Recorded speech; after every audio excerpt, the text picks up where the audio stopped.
Salut à tous et bienvenue sur ma chaîne. Alors aujourd'hui, comme vous pouvez le voir dans le titre de la vidéo, je vais vous raconter la version longue de mon témoignage chrétien. Alors c'est parti, premier chapitre. Donc pour commencer, dans le fond, c'est ça. Moi, quand j'ai pogné l'âge de 6-7 ans, j'ai commencé à sérieusement me questionner sur l'existence de Dieu. Mon père m'emmenait à l'assemblée, tout ça. Puis c'est sûr que tu sais, quand tu n'entends parler, tu te poses des questions. Après ça, là, quand j'ai pogné vraiment à l'âge de 7 ans, là, mon père m'a raconté son témoignage, qu'à un moment donné, quelqu'un l'avait pris pour quelqu'un d'autre. Puis le gars, il avait sprayé du spray net dans les yeux. Il était devenu carrément aveugle pendant longtemps.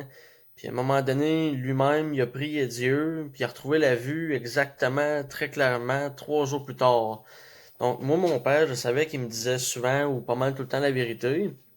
Fait que j'avais vraiment confiance en ce qu'il me disait. Fait que c'est de là que j'ai vraiment fait comme, ok, wow, Dieu il existe, il est puissant, puis il peut intervenir dans nos vies.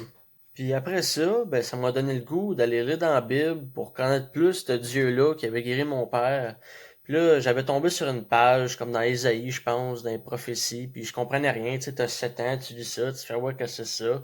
Fait que je me disais, oh, m'a checker ça, mais que je suis plus vieux, tu sais. Puis dans le fond, c'est ça, les années ont passé. Puis là, vers 12-13 ans, il m'emmenait toujours à l'assemblée, mais je trouvais ça plate parce que justement, je comprenais quasiment rien, tout ça. Puis moi, j'étais bien gêné que les autres jeunes, fait que j'allais pas à ce qu'on appelait là-bas l'école du dimanche. Donc en gros, pour ce qui est de mon enfance, je dirais que c'est pas mal ça qui conclut mon témoignage chrétien. Maintenant, chapitre 2. Bon, l'adolescence maintenant. Fait que c'est ça, à 12-13 ans, j'ai commencé à être plus rebelle. Aussitôt que j'ai eu mon cours de gardiennage, j'ai dit à mon père, ah, moi, ça me tente plus d'aller là à l'église. Puis là, ben c'est ça, 13 ans, j'ai commencé à fumer du pot, j'ai commencé à faire des vols. Fait que quand mon père mettait sa musique chrétienne, je l'éteignais, puis un peu plus, puis je riais de lui en pleine face, tu sais, tout ça. Puis dans le fond, c'est ça aussi, je faisais presque pas de tâches ménagères ou des choses qu'il y avait à faire dans la maison. J'étais tout le temps sur mes jeux vidéo, 24/24, là, j'avais pas de vie, c'était ridicule. Puis en gros, je dirais que mon adolescence, là, à part le fait d'aller à l'école, en résumé, un gros gâchis, une grosse période de ma vie que je me sentais emprisonné par toutes sortes d'addictions, puis toutes sortes de cochonneries qui n'ont pas d'allure. Maintenant, passons au chapitre 3. Fait qu'à 17 ans, dans le fond, c'est vraiment la période où je me suis vraiment écœuré profondément de ma routine de drogue. C'était matin, midi, soirée, avant de se coucher. Puis là, ben, j'ai commencé à me poser sérieusement des grosses questions dans ma vie. Je me disais, bon, ben là, ça me tente plus d'aller à l'école, c'est ça que c'est que je vais faire de ma vie. Puis il y a vraiment rien qui me venait dans le fond. Fait que j'ai lâché l'école à force que j'étais découragé. Puis pendant tout ce temps-là, ben j'avais essayé de lâcher de fumer mon pote assez souvent, sans succès. Puis là, c'est ça, j'étais vraiment découragé. Mais là, tout d'un coup, il s'est passé un événement incroyable. Prochain chapitre. Donc l'événement, c'est que mon père a été invité à une réunion dans une maison privée où on parle du Seigneur, où ce qu'on chante des chansons pour louer Dieu, tout ça. Puis là, ben, mon père m'a demandé, Gabriel, attends-tu de venir? Fait que moi, je me suis dit, oh, tant qu'à trouver la soirée plate, ce soir-là, j'avais rien fumé, mes friends sont ailleurs. Fait que j'étais comme, ah ouais, donc, on va aller voir qu'est-ce qu'il y a de bon là. Puis là, ben, quand j'ai rentré dans cette maison-là, ces gens-là, je les connaissais pas, rien pantoute. Mais aussitôt que j'ai rentré, je me suis vraiment senti bien, comme si j'étais en famille, comme si je venais de prendre une des meilleures décisions que j'avais pas prises depuis super longtemps. Puis ils m'ont accueilli d'une manière que ça faisait super longtemps que j'avais pas été accueilli. On a eu du fun, on a jasé du Seigneur, tout ça. Tu sais, il y a quand même des choses que je connaissais vu que j'avais été à l'église de 6 ans à 12 ans. Mais ça avait vraiment été d'une manière profonde, d'une manière que j'avais jamais vu ça à l'église. Puis même si j'étais gêné, mais c'était une des seules places où quand j'allais là, on dirait que je pensais même pas à fumer, j'étais juste bien. Puis là, mais ces réunions-là, ça durait comme à chaque semaine, il y en avait une. Donc là, il y a même eu des fois où mes amis me demandaient, ah ouais, reste donc pour fumer, nanana. Je suis comme, non, non, vous m'en va là, c'est bien plus le fun. Je vous dis, les boys, vous devriez venir voir ça, c'est super le fun. Puis là, ben, ils refusaient, évidemment. Mais moi, j'y retournais, vraiment, j'aimais ça, là. Et on passe maintenant au chapitre 5. Donc, à un moment donné, dans ces cours-là, Ils ont présenté une vidéo sur le salut en Jésus-Christ qui s'appelle Le message essentiel de l'Évangile de Jésus-Christ. J'ai vraiment été touché par cette vidéo-là que je recommande à tout le monde. C'est vraiment à partir de ce moment-là que là, je faisais plus juste croire en l'existence de Dieu. Je voulais vraiment que Jésus soit mon Seigneur et mon Sauveur dans mon cœur, dans ma vie. Mais il y a quelque chose qui m'empêchait de faire le grand pas, de lui faire totalement confiance. J'avais peur de pas être un assez bon disciple. Il y avait encore des aspects du salut que je comprenais pas bien encore. Avec tout mon background, je me trouvais sale, puis je savais qu'en dedans de moi, j'avais bien de la rage, de la méchanceté intérieure, puis je savais que j'étais paresseux, que je voulais pas faire grand-chose tant que ça, parce que la drogue, c'est ça que ça fait, hein, c'est qu'on dirait qu'il n'y a plus rien qui nous tente de rien faire, fait que c'est le même. Donc les mois ont passé, et un soir, j'étais parti chez un de mes amis, puis je m'étais dit en revenant, là c'est vrai, je veux vraiment arrêter de consommer, je suis tanné, je veux reprendre ma vie en main. Mais je sentais pas l'énergie, la motivation encore pour le faire.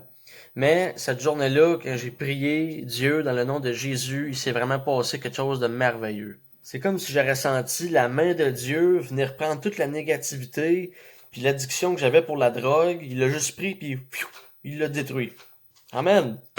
Puis dans cette expérience-là, la partie que j'ai souvent racontée, mais qu'on m'a beaucoup traité de fou, c'est que pendant que ça se passait, j'ai littéralement vu comme une lumière blanche entourer ma vision, puis je me suis mis à sentir un gros paquet de frissons dans mon corps.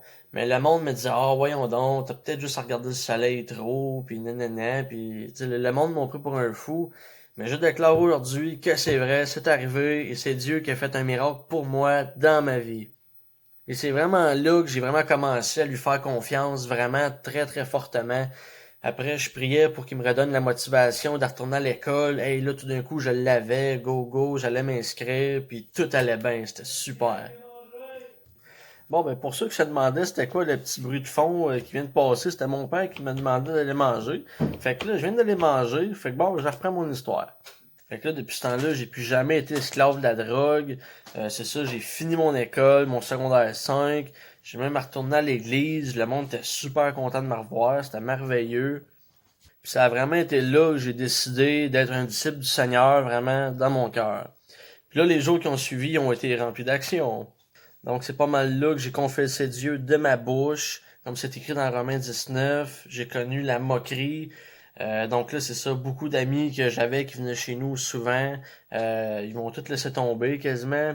Mais malgré tout, Dieu me soutenait fortement avec des chaussures de zèle bien serrées à mes pieds. Et on dirait qu'il n'y a rien qui m'arrêtait. C'est comme j'étais tellement rempli de sa joie que même si le monde m'écœurait, je voulais continuer de répandre le message. Je voulais vraiment que les gens connaissent cette joie et cet amour-là que Dieu donne. Et c'est le 3 juillet 2016 que j'ai officiellement été baptisé dans l'eau. Et je rends grâce à Dieu que depuis ce temps-là, toutes les prières qu'il a répondues, tous les miracles qu'il a fait, que j'ai été témoin.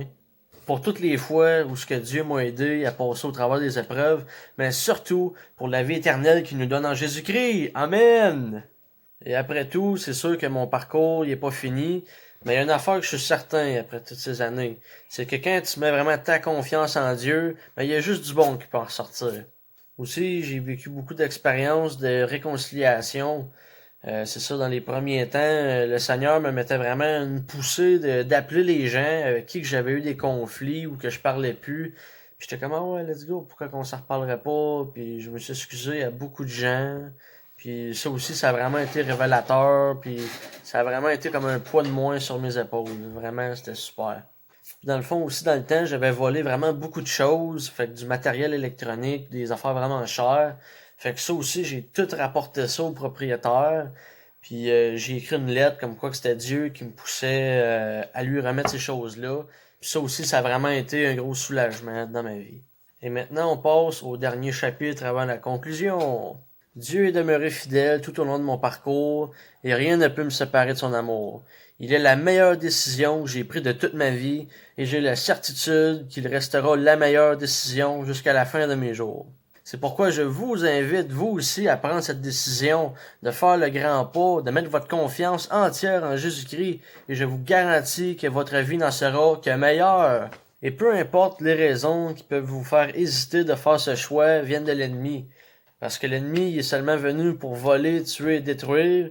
Il veut vous empêcher d'avoir une bonne vie de joie, de paix et d'amour avec votre Dieu, puis avec la famille spirituelle que Dieu veut vous donner. Donc je prie Dieu que ceci puisse vous toucher personnellement, que vous acceptiez Dieu dans votre vie si c'est pas déjà fait. Et surtout, n'oubliez pas un verset que j'aime particulièrement, c'est lorsque Jésus dit « Je n'aimais pas dehors celui qui vient à moi ». Peu importe les péchés que vous avez faits dans votre vie, le mal que vous avez en dedans de vous, Dieu peut changer vos vies, vous transformer pour le mieux. Croyez-y, je vous le dis, ça vaut la peine. Alors voilà ce qui conclut mon témoignage en version longue. Alors tu peux toujours t'abonner, liker et lire le verset de la bonne semence sur ma story sur Facebook. Donc sur ce, je vous souhaite une très bonne journée, que ceci vous bénisse et à la prochaine!